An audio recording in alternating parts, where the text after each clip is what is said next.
Hi friends, welcome to Maharashtra kitchen world. நம்ம இன்றைக்கி வந்து ஒரு மோமோ செய்ய போகிறோங்க.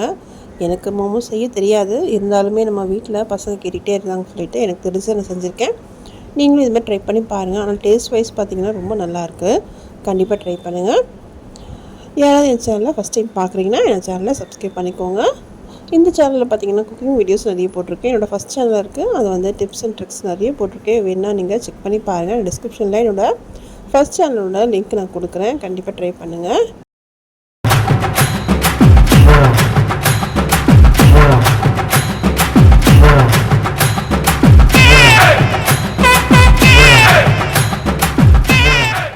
மோமோஸ்க்கு பார்த்தீங்கன்னா ஃபஸ்ட்டு ஒரு மசாலா ரெடி பண்ணுங்க. அதுக்கு நான் வந்து அடுப்பில் ஒரு பாத்திரம் வச்சுக்கோங்க. வச்சுட்டு ஒரு 2 டேபிள் ஸ்பூன் எண்ணெய் சேர்த்துக்கலாம்.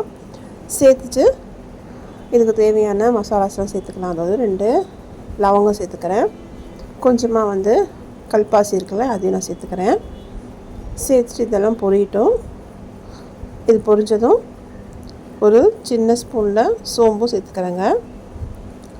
சேர்ந்து இதில் நல்லா பொரிஞ்சு வந்ததும் நான் ஒரு 2 வெங்காயத்தை சின்னதாக நறுக்கி வச்சுருந்தேன், அதையும் நான் சேர்த்துக்கிறேன்.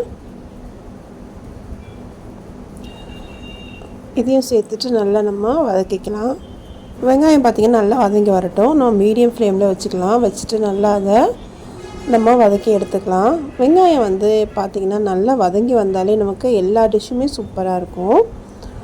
நீங்கள் எது பண்ணுறதா இருந்தாலுமே வெங்காயத்தை நம்ம நல்லா வதக்கிட்டு நம்ம கோல்டன் ப்ரௌனோ இல்லைன்னா நல்லாவே நம்ம வதக்கும் போது நமக்கு அந்த என்ன ரெசிபி செய்கிறோமோ அதோட ஃப்ளேவரோ அதோட டேஸ்ட்டோ ரொம்ப நல்லா எடுத்து கொடுக்குங்க.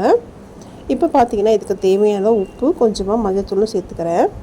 சேர்த்துட்டு நம்ம வந்து நல்லா இதை கலந்து விட்டுக்கலாம். இப்போ மஞ்சத்தூள் உப்பு சேர்க்கும் போது வெங்காயம் வந்து நல்லாவே வதங்கி வந்துடும். அது ஓரளவுக்கு வதங்கி இருக்கட்டும். அதுக்குள்ளே நம்ம என்ன பண்ணலான்னா ஒரு கிண்ணத்தில் கொஞ்சமாக உப்பு, 1 ஸ்பூன் மஞ்சத்தூள் சேர்த்துட்டு உங்களுக்கு எத்தனை முட்டை தேவைப்படுதோ அத்தனை முட்டை நான் உடச்சி எடுத்துக்கிறேங்க. எடுத்துகிட்டு நல்லா கலந்துக்கலாம். இதை பார்த்திங்கன்னா நான் வந்து ஒரு ஆம்லெட் மாதிரி நான் போட்டு எடுத்துகிட்டு வந்துக்க போகிறேன். இப்போ பார்த்திங்கன்னா இந்த வெங்காயம் நல்லா வதங்கிடுச்சா. இப்போ நம்ம இதில் வந்து என்ன சேர்க்க போகிறோம் பாருங்கள். இதுக்கு தேவையான மிளகாத்தூள், நான் வெறும் மிளகாத்தூள் தான் சேர்க்குறேன். வேறு எந்த வித மசாலாவும் நான் சேர்க்கலாம். அதாவது கரம் மசாலா, எந்த வித எக்ஸ்ட்ரா மசாலா எதுவுமே சேர்க்கல. நம்ம நார்மலாக வீட்டில் செய்வோம் இல்லையா, வீட்டில் அரைச்ச மிளகாத்தூள் அதுதான் இது. இதை சேர்த்துட்டு நான் ஒரு 2 டேபிள் ஸ்பூன் சேர்த்துருக்கேன். காரம் நீங்கள் எப்படி அதாவது உங்கள் வீட்டில் யூஸ் பண்ணுவீங்களோ அதுக்கேற்ற மாதிரி நீங்கள் காரம் சேர்த்துக்கோங்க. சேர்த்துட்டு இது நல்லா கலந்துக்கலாம். நீங்கள் இந்த எண்ணெய் வெங்காயத்துலேயே நம்ம வந்து இந்த மிளகாத்தூள் போடும்போது நம்ம கலர் நல்லா எடுத்து கொடுக்கும்.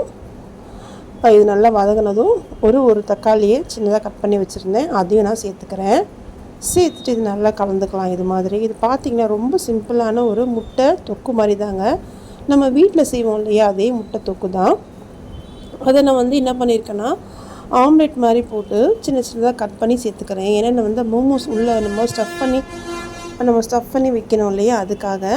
இப்போ கொஞ்சமாக தண்ணி சேர்த்து இது நல்லா அது வெந்து வரட்டும். அந்த வெங்காயம் தக்காளி கொஞ்சமாக தண்ணி சேர்த்து, ரொம்ப தண்ணி சேர்த்துடாதீங்க, லைட்டாக தண்ணி சேர்த்து நம்ம மூடி வைப்போம். இது பார்த்திங்கன்னா சீக்கிரமே நமக்கு வெந்து வந்துடும்.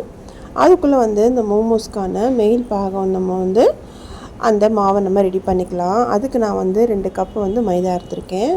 தேவையான அளவு உப்பு சேர்த்துட்டு இதை நம்ம வந்து கலந்துக்கலாம். கொஞ்சம் கொஞ்சமாக தண்ணி சேர்த்து நம்ம சப்பாத்தி மாவுக்கு பிசைகிற மாதிரி நல்லா அதை பிசைஞ்சிக்கலாம். இது பார்த்திங்கன்னா தண்ணி அதிகமாக சேர்த்துடாதீங்க, நமக்கு ஒரு மாதிரி பிசுபிசுப்பு தன்மை மாதிரி வந்துடும். இது மாதிரி நம்ம பிசைஞ்சிட்டு மேலே கொஞ்சமாக நம்ம எண்ணெய் சேர்த்து ஒரு பக்கமாக இருக்கட்டும். இது ஒரு 2 நிமிஷம் அப்படியே இருக்கட்டும். அப்புறம் நம்ம பார்த்திங்கன்னா சின்ன சின்ன உருண்டையை நம்ம தேய்க்க ஆரம்பிச்சிடலாம். இப்போ பார்த்திங்கன்னா இது மாதிரி நான் ஆம்லேட் போட்டு எடுத்துகிட்டு வந்துட்டாங்க. இதை வந்து உங்களுக்கு எவ்வளோ சின்ன சின்னதாக வேணுமோ அது மாதிரி நீங்கள் கட் பண்ணிக்கோங்க. ஒரே ஆம்லேட்டாகவும் போடலாம், இல்லை 2 ஆம்லேட்டாக போட்டு நம்ம சின்ன சின்னதாக இது மாதிரி கட் பண்ணி எடுத்துக்கலாம்.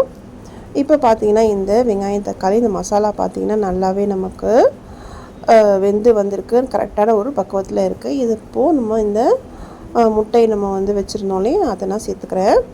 இது பார்த்திங்கன்னா நீங்கள் வேக வச்ச முட்டையை சின்ன சின்னதாக கட் பண்ணி கூட சேர்க்கலாங்க. நம்ம இஷ்டம்தாங்க, நம்ம எப்படி வேணாலும் நம்ம டேஸ்ட்டு கொண்டு வரலாம். இது பார்த்திங்கன்னா இது நல்லா நம்ம கலந்து விட்டுக்கலாம். இன்னுமே இதை வந்து சின்ன சின்னதாக நீங்கள் நல்லா கட் பண்ணிக்கலாம். இது அப்படியே இருக்கட்டும். இது ஒரு 2 நிமிஷம் அப்படியே நல்லா வதங்கட்டும். அதுக்குள்ளே நம்ம இந்த மாவை ரெடி பண்ணிக்கலாம். இது பார்த்திங்கன்னா உங்கள் என்ன சைஸ் வேணுமோ அதுக்கேற்ற மாதிரி நீங்கள் வந்து இதை தேய்ச்சிக்கோங்க. இப்போ பார்த்தீங்கன்னா பூரி மாவு நம்ம பூரிக்கு தேய்ப்போம் இல்லையா, அதே மாதிரி தேய்ச்சிக்கிறேன். தேய்ச்சிட்டு இந்த மசாலா இருக்கு இல்லையா, அதை நான் வச்சுருக்கேன். இந்த ஷேப்பு பார்த்திங்கன்னா எனக்கு கரெக்டாக வரலைங்க.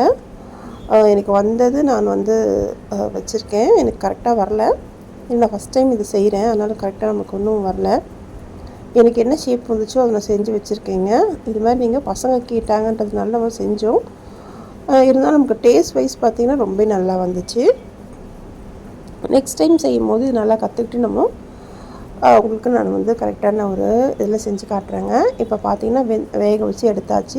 இது ஒரு 10 நிமிஷம் நான் இட்லி குக்கரில் வேக வச்சு எடுத்தேன்.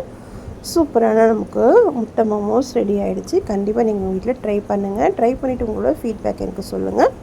இந்த வீடியோ உங்களுக்கு பிடிச்சிருந்தா உங்கள் ஃப்ரெண்ட்ஸ் அண்ட் ஃபேமிலிக்கு ஷேர் பண்ணுங்கள். மறக்காமல் ஆர்எஸ்டி கிச்சன் வேர்ல்டையும் ஆர்எஸ்டி ஹெல்த்தி கிச்சனையும் சப்போர்ட் பண்ணுங்கள். இன்னொரு நல்ல வீடியோவில் பார்க்கலாம். தேங்க்ஸ் ஃபார் வாட்சிங்.